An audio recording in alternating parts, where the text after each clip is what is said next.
And then we have to update it and update. We are continually being formed, being written, so that we might measure up to what the author wants to include in that volume.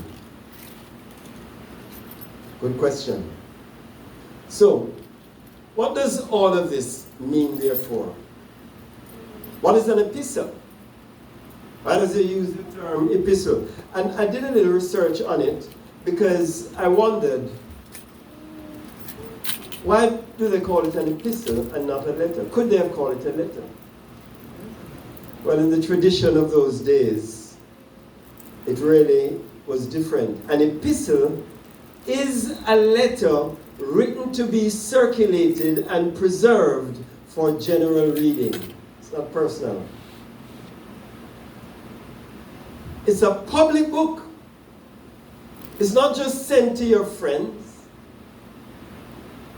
It is to be read, preserved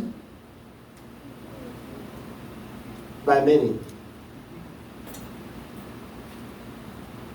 An epistle, it is used and applied within early Christendom for the church's instruction and edification. So that is why Paul wrote an epistle. Timothy wrote, Peter wrote.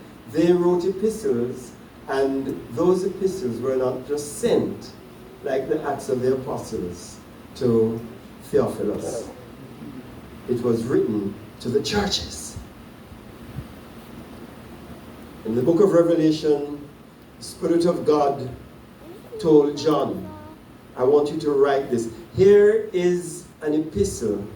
I want to tell you something about the church of Laodicea, the church of Ephesus, the church of this, the church of that.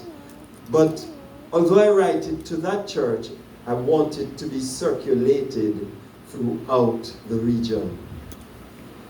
Are you getting what I'm saying to you? You're not just a private citizen.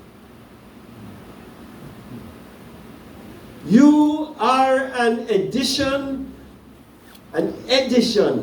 that has been published, a text that is meant to be read by all men. And that's why you are actually called an epistle, written by apostolic leadership, but having an origin and authorship from God Himself, and more directly affirmed as a spiritual exercise. In other words, who's doing the typing? Who is making the edits?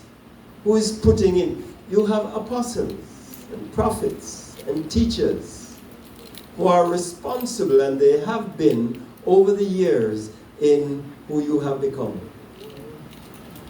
Why do you look like that today? Well, in part because of what has been implanted in you and what has been printed in your life. In biblical revelation, then, the distinction is made between letters and epistles when applied to the saints.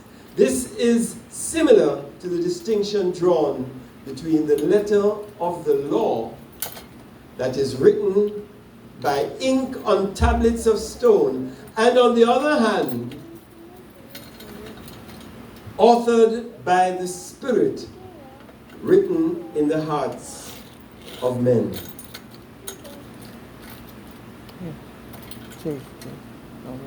As living epistles, then, we are the living proof of the Word of God.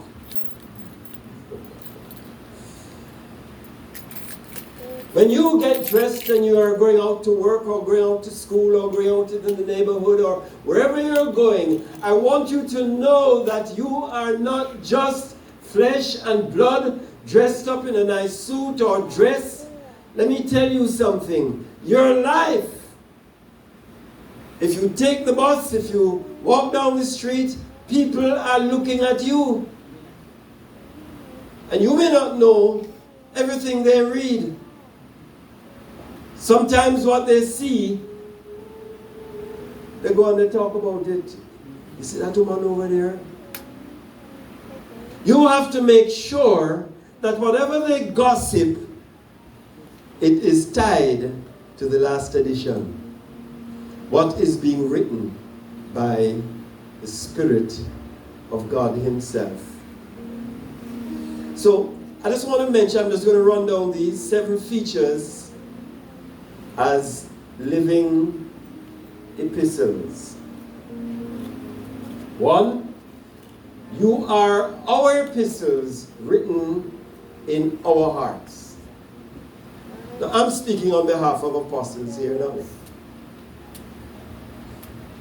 Their labor over these years,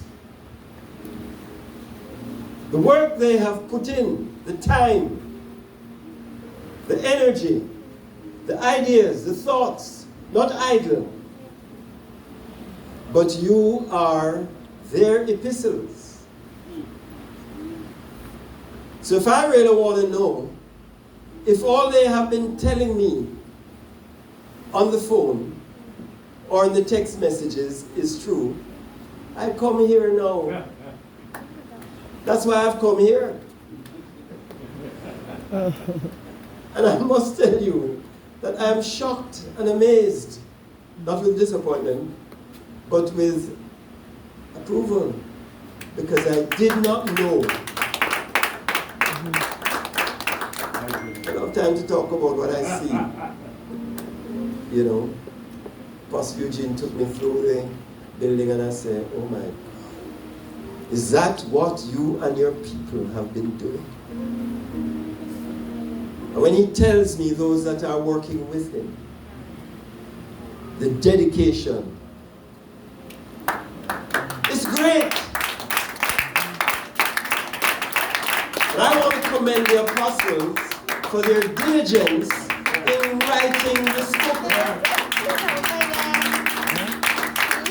But I want to commend you for your obedience and for your discipline in aligning yourself to the vision, to the dreams, to the demands, to the instructions, the correction.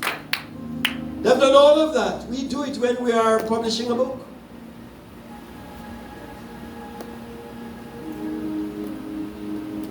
You are read and studied by all men. You are epistles, actually, of Christ. The story is not them. The story is Christ. Now, a lot of apostles do it for themselves, but not these. It's all for Christ's sake and for Christ's glory. You